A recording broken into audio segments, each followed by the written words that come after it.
He was so fragile. Protesters occupy intersection after a man fatally shot by police in Mississauga, Ontario. Mississauga, by the way, is a suburb of Toronto.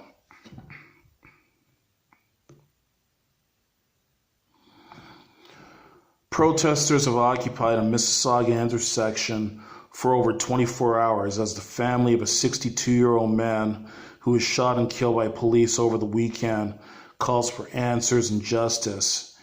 Ijaz Chaudhry, a father of four, was fatally shot by Peel police inside an apartment in the area of Gorwayne Morningstar Drives at around 8 p.m. on Saturday.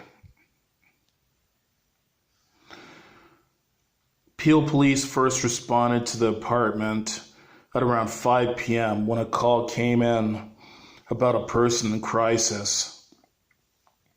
The Special Investigations Unit, SIU, which is now investigating the incident, said Chaudhry barricaded himself inside an apartment unit, and officers were called to conduct a wellness check, but he was eventually shot and killed. Protesters have occupied the intersection at Gorwayne Morningstar Drives for over 24 hours, and on Monday they set up chairs and tents, saying they would remain there as long as necessary. With little trust in the SIU, the family of the victim is calling for a public inquiry into the shooting, saying that before the shooting, they had pleaded with police, who they never called, to let them inside the apartment unit to speak to Ijaz Chaudhry and calm him down. And you can see Ijaz Chaudhry right there.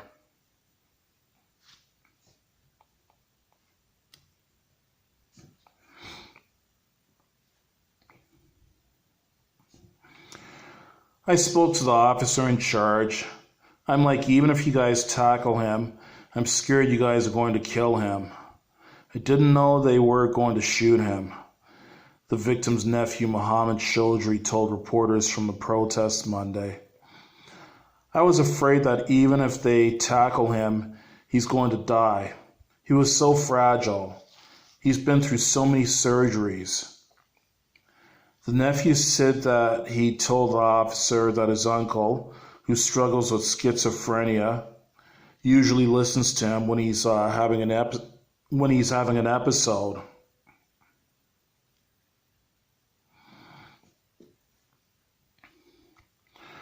I take him to Tim Hortons, I get him coffee, I get him whatever he wants to eat. I drop him home, he calms down. I know my uncle. I've been with him since I was a kid. I know how he is, Mohammed Chaudhry said. He has 4 kids, and these guys went into the back like it was a hostage situation, and they killed him. He was in his own house where he felt safe, and they broke into his house and they killed him. The whole family pleaded with police. The whole building witnessed this.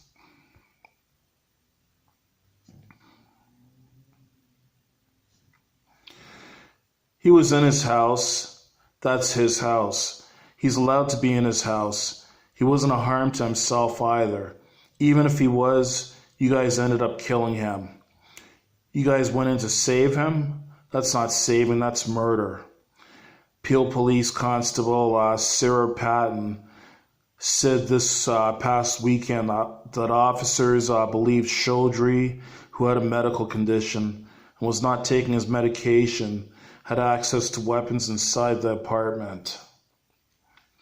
The SIU said that officers were able to communicate with them through the door of the apartment, but they breached the door and entered the unit when he stopped responding.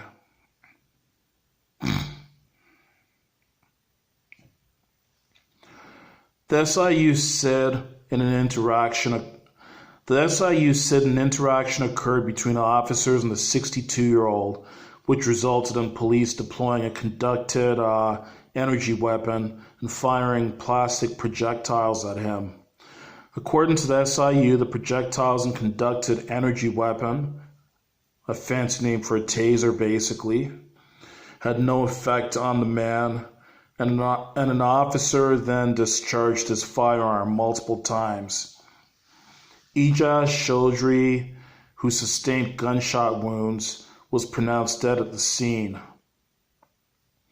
We hope that with the completion of the SIU investigation and also our investigation, a lot of questions can be answered at that time, Patton said on Saturday night. At the protests on Monday, Ijaz Chaudhry's family said they were feeling shocked and confused. They said initially the call was made for non-emergency ambulance support. A number of the family sometimes contacted to help Ijaz Chaudhry get back on his medication. There was no 911 call. It was a non-emergency paramedics that were called. It's just a routine call. You call, they come, they put an IV drip in you, and you calm down and you take your meds. The victim's nephew, Hassan Chaudhry, told reporters. It's happened before. He's not a violent person. He noted that his uncle, who could barely walk 3 or 4 steps due to breathing issues, was not trying to hurt anyone else. Hassan Chaudhry said that when a paramedic noticed a knife on the floor next to his uncle, they barged out and called police, saying it was a threat. He noted police removed everyone from the unit at that time, and Ijaz Chaudhry was left alone and scared and refused to come out.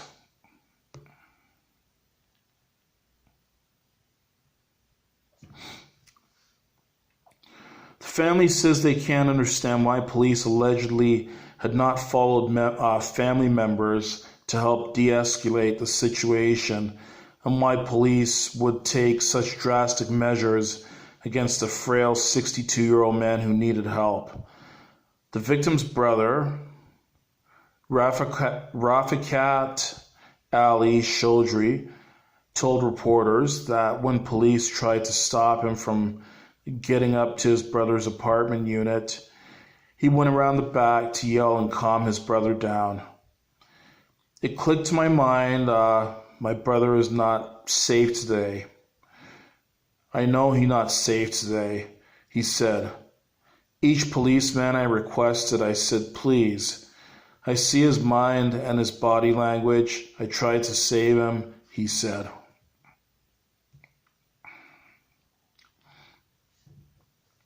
Hassan Chaudhry said officers at the back of the building then allegedly confronted his uncle, Rafikat Ali Chaudhry, with their guns and told him to leave. My uncle ran around the back and said, let me go and scream his name so he knows I'm here, because they won't let me go through the front. They were stopping me at the staircase, the nephew said. He started screaming and police officers came with their guns. Police officers came with their guns and said, you need to leave. His brother has a right to go and say, listen, I'm here with you. I'm standing by your side. What's wrong? What's the problem? Instead of spending hours patiently communicating with his uncle and de-escalating the situation, Hassan Chaudhry said he believes police simply took the easier route.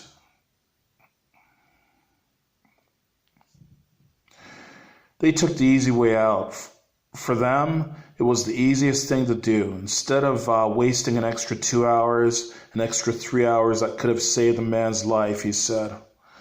They thought we were just going to barge in and kill him because he's technically just a nobody.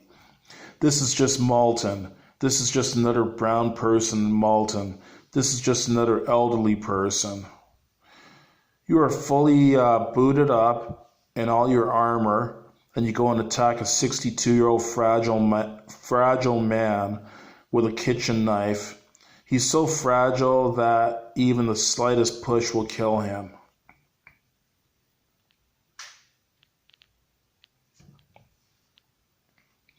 community outraged at death. Ibrahim Hindi, the acting president of the Muslim Council of Peel, said Chaudhry should have been alive celebrating Father's Day with his children yesterday. He's been robbed from being with his children, and the only reason he isn't here today is because of the horrific attack that we witnessed yesterday, Hindi said on Sunday. He should not be gunned down by the police, who are meant to protect and to serve him. Police would not say what weapons the man may have had inside the apartment. The family told CTV News, Toronto, that the 62-year-old man has access to kitchen knives, but not a gun. SIU investigators have collected a police-issued firearm, a knife, a conducted energy weapon, and an anti-riot weapon, Enfield, Arwen, from the scene. We plan to stay here until justice is served. They shot him in the back and they killed him. An innocent man that everyone in the neighborhood loved. Abrar Gangat, a family friend, told CTV News Toronto on Monday at the protests there was no way he could have held a gun. There was no way he could have been a threat to police. He could have been a threat to police. The victim's other nephew, Khazar Shahzad, who arrived at the scene around 7 p.m. on Saturday, said that police removed everyone inside the apartment except Chaudhry.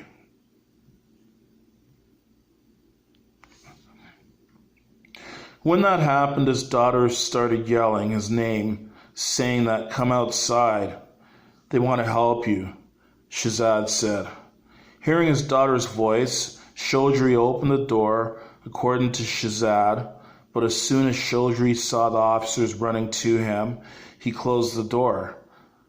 Shahzad said he let the supervising officer know that Chaudhry was scared of their police uniform.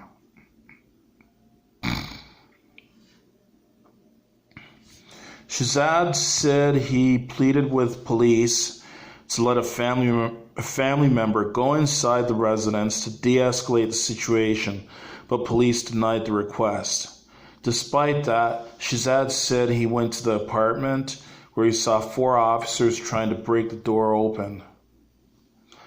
There are reports in the news saying they tried to de-escalate the situation. I was there. There was no conversation, Shahzad said.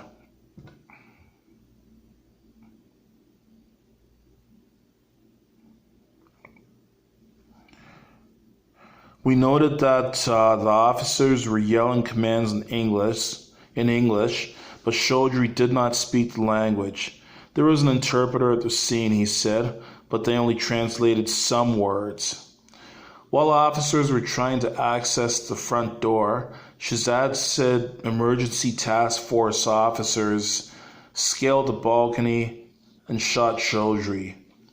Ijaz Chaudhry is being remembered by his family as a bright, caring man who always spent time with the people he loved.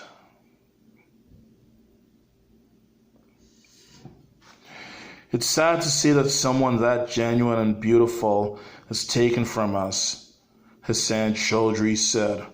The SIU said 1 subject officer and 9 witness officers were involved in the incident on Saturday night. Several witnesses have now been interviewed. The SIU confirmed Sunday, and investigators are in possession of video footage related to the incident.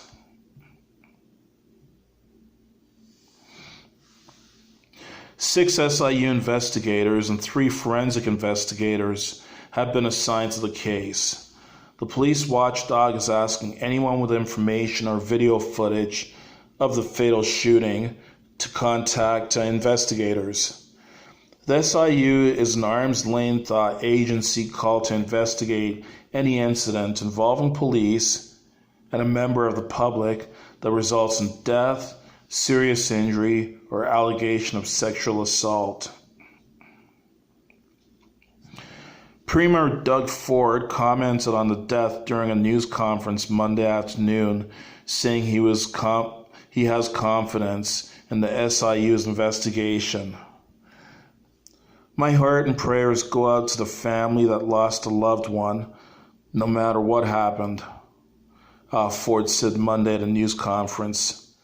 This is a terrible situation, unfortunate, but let's see what the report says, because I don't believe in pointing fingers at any group, any organization, until we get the details.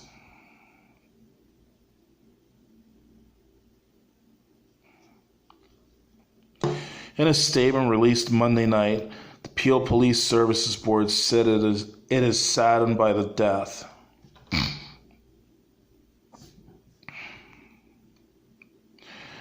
While united in grief, we also know that the community is angry and frustrated. Everyone rightfully wants answers, and so do we, a statement said. That said, the board and Peel Police Chief Nishan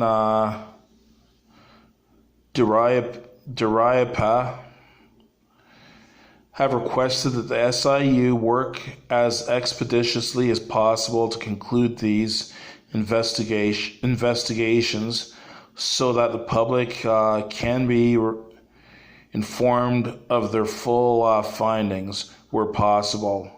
The board is also requesting that the SIU provide updates to the public on the status of the investigations.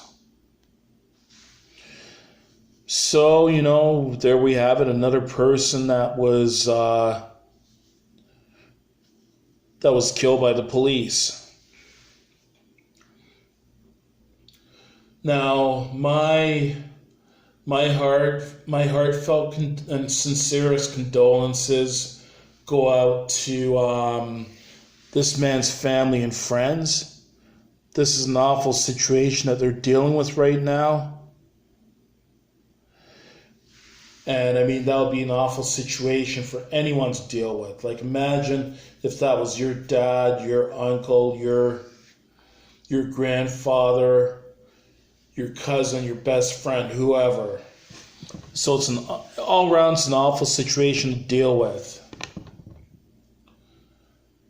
So my feelings, I'm not going to take any sides on this. You know what? Just let the investigation run its course, and let's hope that justice is served. That if the police were found not to be at fault for his death, that they were just acting in self-defense, then okay, even though we do hear a lot of bad things about the police, I do believe there's more good police officers than there are bad police officers. So let's not jump to any conclusions. Let's see what happens in court and throughout the legal process.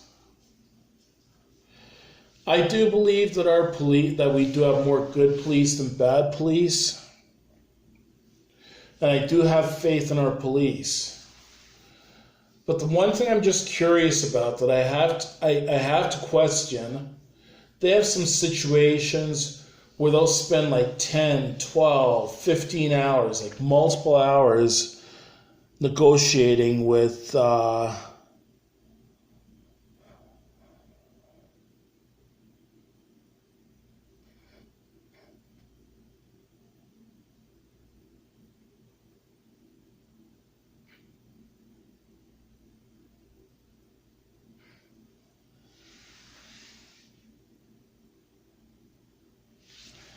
well,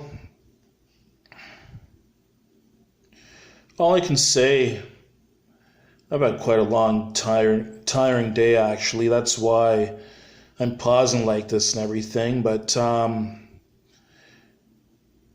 just hope that it's a fair, unbiased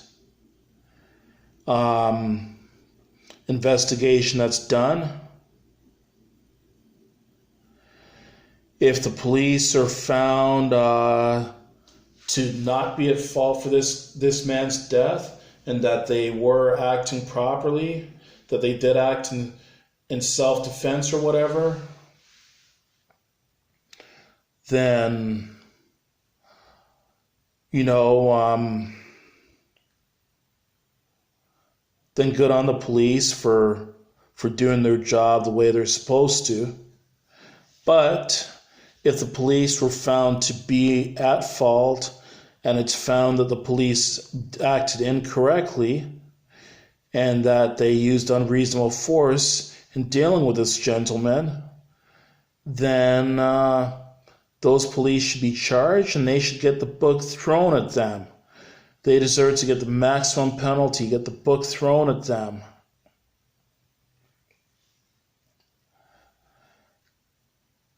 Like, the thing I don't understand with the police is that there's sometimes that they'll go to these very volatile situations, and sometimes they can stay there for hours and upon hours negotiating with these people that are suffering through crisis situations. But then you have other times where the police just don't take nearly as much time as they do in some other cases. And they just end up ending it quickly. And sometimes you get tragic endings like this. Like, how do they decide? Like, how do they pick and choose which cases they're going to spend lots of time negotiating with the person in crisis? And in which cases are they just going to decide, well, you know what, we don't have time for this, so let's end this quickly. Like, we've heard so many cases about police brutality. We've heard so many cases about racism within the police department and all that. So, like, personally, I have faith in the police. I believe there's more good police than bad police. So, and I know that the police, they have a very important job serving and protecting the general public. They have an extremely difficult job to do. Having said that, though, let's see what happens through this investigation. And if these police are found guilty of overusing their force, then they need to be held accountable. They need to be punished to the fullest extent of the law. Like, I don't agree with one set of laws for civilians and one set of laws for police officers. No matter who you are, if your actions cause someone to die, then you should have to answer to that. They should be investigating this thoroughly and take the appropriate action. That's all I can say, is I hope justice is served in this case. And to all my family to all the family and friends of this individual, again, my condolences to you. Very sorry to see what has happened to you. I just hope that it's investigated properly. And my thing is, too, I can't sit here and say that I'm in favor of defunding the police, but what I am in favor of is if they would spend more money, if as a society we spent more money on mental health, dealing with mental health issues, and maybe hiring more people that are able to like be crisis intervention people, like people that are able to intervene and calm down people that are going through a personal crisis. Like obviously our mental health, our mental health, the way that we deal with mental health issues needs to improve, and I think we need to put more resources into dealing with the mentally ill. So let's hope that there's justice done in this case, and that if it is found that the police did commit wrongdoing in this case, let's hope they get the maximum jail sentence. That's all you can hope for.